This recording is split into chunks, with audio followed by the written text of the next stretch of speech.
right, everybody. Welcome back to the Build Your Legacy Insurance Edition podcast. Today, we've got another guest, Mr. Brent Farley with Farley Insurance.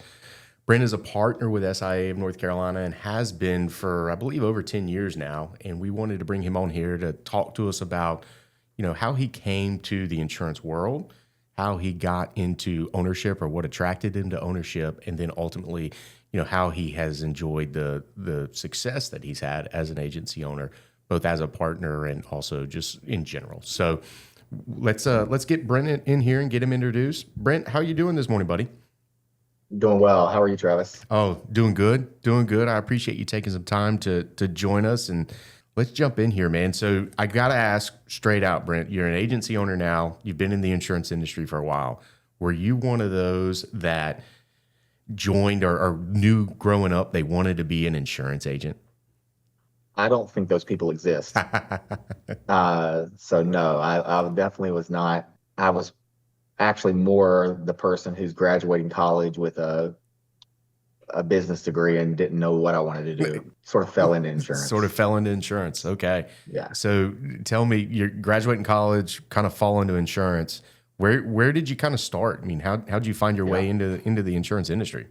So it was 2007. Okay. And I started with life insurance, selling life insurance. And about a year into that, I had a bunch of chargebacks when some businesses went out of business. Oh, yeah. During the recession. Life insurance chargebacks are sort of big. So called a friend of mine and took a job in claims inside of Liberty Mutual. Okay. 4 hours into that, realized I was on the wrong bus. At some point they realized I was on the wrong bus too. Thankfully, they were gracious enough to help me get to sales. We met a friend through church, and she's like, oh, we should go visit my dad. So we spent a few days down there, and I keep asking him questions about what he does. And he's like, I sell auto and homeowners insurance. Okay. I own a brokerage in Atlanta. At the end of the week, he's like, you could do this. You could do this if you wanted to. I thought, well, I'm going to go do it right now because I hate what I'm doing. Yeah. I was still working a claims job. So I started making spreadsheets about, like, if I could sell 5 policies a week, or whatever, just dreaming. Yeah. And he told me the math on it and like how it works. And so I called him and I'm like, how do I get one of these carriers to appoint me? And he's like, well, you need to go get some experience first to make sure you can make it. Do it. And I transferred within Liberty Mutual. They were super, super nice about that. Worked there from 2009 to 2013 when I met you guys. During that time, I actually had planned to start an agency a year before I did. And it just the plan sort of fell apart. I had a buddy that was going to do it with me. I sort of put my head down and went back to work. We had our first kid in 2012. And then I decided I was going to quit in June of 2013. Oh, wow. So we went from dual income and 1 kid to no income and very quickly 2 kids. Oh.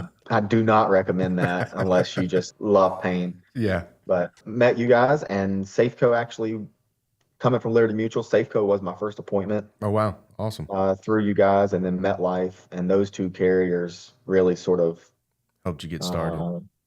Yeah, those 2 carriers really helped me get started. I still remember the day I knew I'd made it was like 18 months in. Okay. We were sort of covering our expenses, Yeah. It was still me working from home by myself. I had no employees or anything. MetLife paid a growth bonus. Yeah. And it sort of brought my cash back up to about where it was when we first started the agency. Right. Gave me back all the money I'd spent to start the agency. And then I went to the store, got a $10 bottle of wine, and came back, and we had wine in the middle of the day and celebrated. Felt like a king. Yeah. It sounds like you went into the sales side of things wanting to be an owner already, knowing that's where you wanted to go. What was kind of the moment that you were like, I'm ready to go do this on my own? There was one specific mortgage lender who was a friend. She was just instrumental for me having the confidence to leave, and actually went to her and said, hey, I'm going to do this. I need to know that you're going to be around for at least a year or 2. and that you'll give me a little bit of grace while I'm figuring things out for the next couple months. Right. And once she said yes, I was fully confident. You were ready to go. You mentioned, hey, this is when I kind of found you guys talking about SIA of North Carolina. What led you down the path of having a conversation with us and eventually partnering with us? Yeah, so I had met another agent.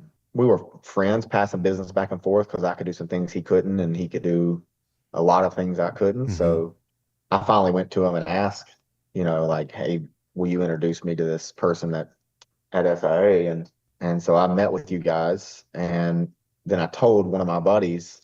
He comes in one day and he's like, "I'm going to do it," and I thought, "Not before I do." Yeah, And okay. so It became a little and so competition. I think I quit my job 2 weeks later. Oh, wow. That's how it came about. Awesome. 12 years 12 as years. of July 1st. Okay. So far, I mean, what's your thoughts on the partnership? Has it been a good decision for you? Yeah, early on it was instrumental to making it. And now it's a good partnership because I'm able to talk to Bill, sort of navigate some of the challenges that I have now. As your agency's evolved and grown. Yeah. And yeah. Yeah, no, it's been a great partnership.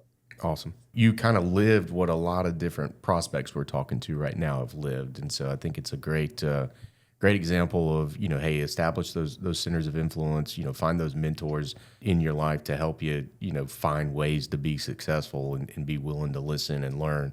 My biggest regret is not starting it sooner and realizing that it's a very inexpensive thing to start in reality. Right.